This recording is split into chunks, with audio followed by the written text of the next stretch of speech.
Anthony Bourdain once said, "There's a guy in my head, and all he wants to do is lay in bed all day long, smoke pot, and watch old movies and cartoons. My life is a series of stratagems to avoid and outwit that guy." Who is that guy for you?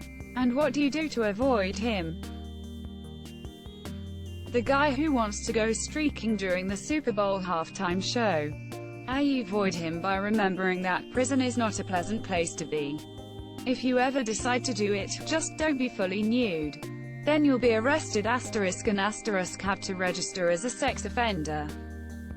Noted. I'll wear socks. I have the exact same guy in my head. I quit smoking pot years ago. Before I hit 30, I can still stay in bed all day on some days.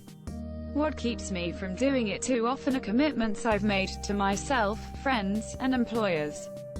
Back in the day, pot made it really easy to give up on those commitments. I miss pot, but I don't miss those times in general, which keeps me from going back. Precisely, you've said it very well. For me at least, getting high just made me very content with doing absolutely nothing. Which is fine sometimes, but I was high all the time and then doing nothing, all the time.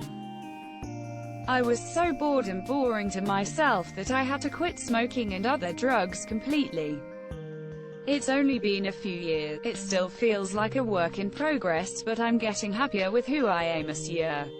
I like Randy Marsh's quote about it from South Park. "Well, Stan, the truth is marijuana probably isn't gonna make you kill people.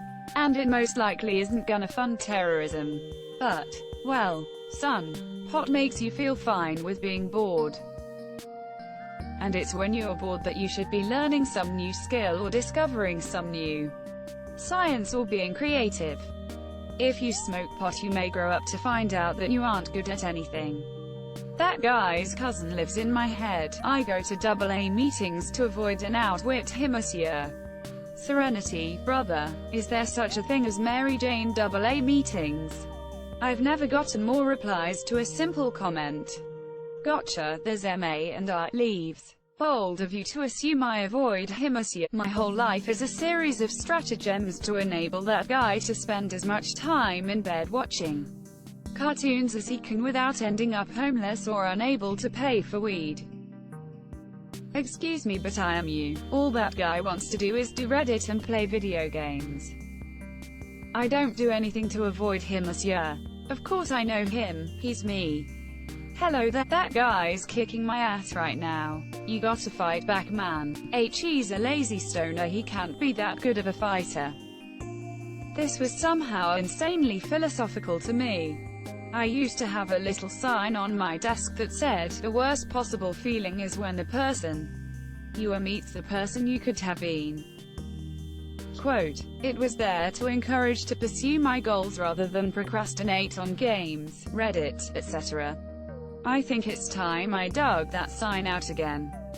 Ouch. Worse than that Ben Franklin quote, "A man can die at 25 and not be buried until he's 75. Man, funeral companies were hella inefficient back then. We came to an agreement and take turns occupying the same body. It's me from 5:30 a.m. to 5 p.m. on weekdays. And he gets evenings, weekends and holidays. I've got the same arrangement. My guy has left me with a hell of a hangover to deal with this morning. Is this Black Mirror? I swear I've seen this situation before. Might get buried, but my dude in my head is literally Mr. Spock from Star Trek, and one don't avoid him this year. Hear me out. I discovered through therapy that I needed a mechanism for judgment, lessened objective self-analysis, and Mr. Spock is that dude. He can see the most fucked up space shit ever and react calmly and objectively. Mr. Spock, the massive space blob, has a 97,454% chance of consuming the ship and everyone inside within 4/7 of a minute. Projections show it will be slow and painful. Kirk, that's horrible. Spock, yes, it is not ideal for our continued survival, but its actions are entirely within the nature of the space blob. So, whenever I get spun up on something in my head, I imagine a mini Spock in my head with a science Can pull all data about me. Spock, science report. Spock, data shows that Godspeed Metal is 5-8 days from quitting smoking tobacco and is under great mental distress from the change of chemical intake. He isn't consciously aware of it, but he's attempting to make up an excuse to get gas on a half-tank in order to create an opportunity to buy a pack of cigarettes. Thank you, Spock. Sounds like I'm being dishonest with myself. I suck. Spock, I disagree. It's entirely within the nature of a nicotine addict to seek out a source of nicotine intake. This is neither good or bad, just nap. Data also suggests that conscious awareness mitigates the chances of nicotine intake by 89. You've yet to procure a nicotine source as well. Commended. Just going through that mental exercise will help knock me out of a mental spun-up state. Help sort out emotions, feelings, all that stuff, into a paused, objective, and most importantly, non-judgmental way. This is the best self-care strategy I've ever heard of. Spock, I have chronic severe depression, going 25 years now. It's not completely clear what I have, but it comes and goes. However, it's never really gone. It's more like manageable or unmanageable. The voice is either telling me I should lie down and just give up, or it's telling me that soon I will be lying down and giving up again. My manageable moments are obviously filled with as much joy as I can pack in there. And every night before going to bed I tell the voice to suck it. Today was my day, not yours. When it's unmanageable and the voice tells me to give up, I try to fight him as long as I can. And when I start to agree with him, I always manage to end it with, but not today. It's kept me alive for this long. I hope I can keep going like this for a while.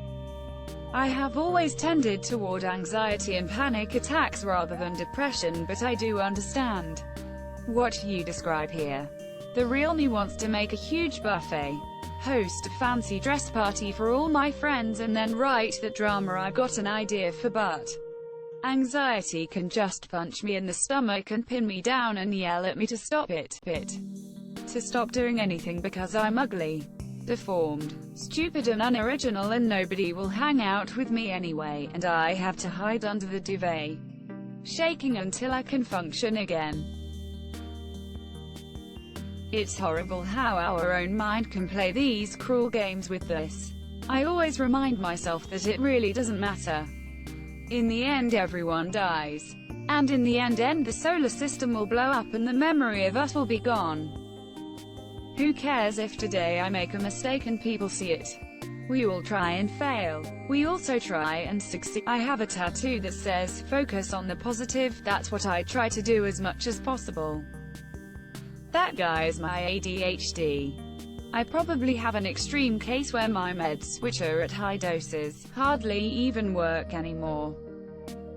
The best way I combat this urge to do something fun, play games, or goof off is to remove myself from any place of temptation.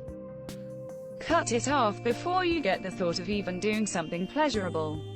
What I do is that I find empty classrooms at my college and study or do work in there.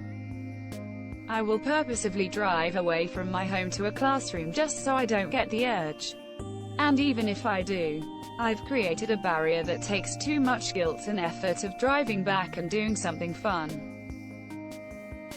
This got me through college. I just went in the morning and never ever came home until my work was done. Being stuck on campus all day, even if I wasn't super productive, the work would get done because what else is there to do? Basically the plan was to dick off so much that doing my actual work was a welcome change of pace. At home I can dick off indefinitely without getting tired of it. And better yet, I didn't have to feel too bad about dicking off at home because I never had any work to do there. That guy wants to settle for anything out of fear of nothing better coming later. That guy is okay with the dead-end job, the abusive relationships and no master's degree. I tell that guy it's never gotten me anywhere. It's the definition of stuck, and I have no intention of being stuck anymore. and GT, and I have no intention of being stuck anymore. That's what I like to hear. Keep on keeping on my mat. The guy in my head not letting me lay in bed all day smoking pot and watching cartoons. It used to be eat cheap pizza, chain smoke, and play video games. I changed a lot of those habits to healthier ones. Goddamn, I miss smoke. 6+ years smoke-free and I still crave it as much as the day I quit. Same for me, just over 6 years and I could go back to a pack a day tomorrow if I was lazy. Had my last cigarette and never cheated once, as it would be a pack a day again instantly. The worst are the dreams where I am smoking and I wake up in a panic. I accept that she exists, and love her back to health. In acceptance there is peace. I relate. The girl in my head is constantly trying to get out of doing things, everything, like going to work, going to school, socializing, etc. Anything besides sitting at home in my chair, smoking a joint, and watching some coming-of-age drama comedy. I have to force myself every day to do all the stuff that being an adult human requires of me.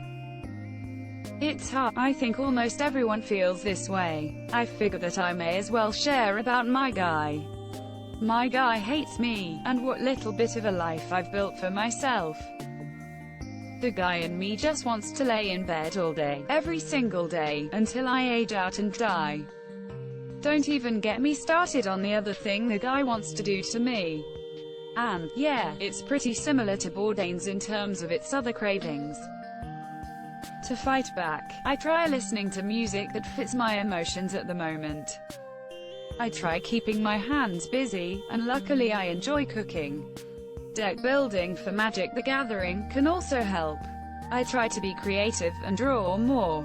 I try to exercise. I go out and tell jokes at open mics. I try to do everything that my guy doesn't want me to do. I want to be better than the guy that my guy wants me to be. He does have a grip on me most days, but I try my hardest to get out of it.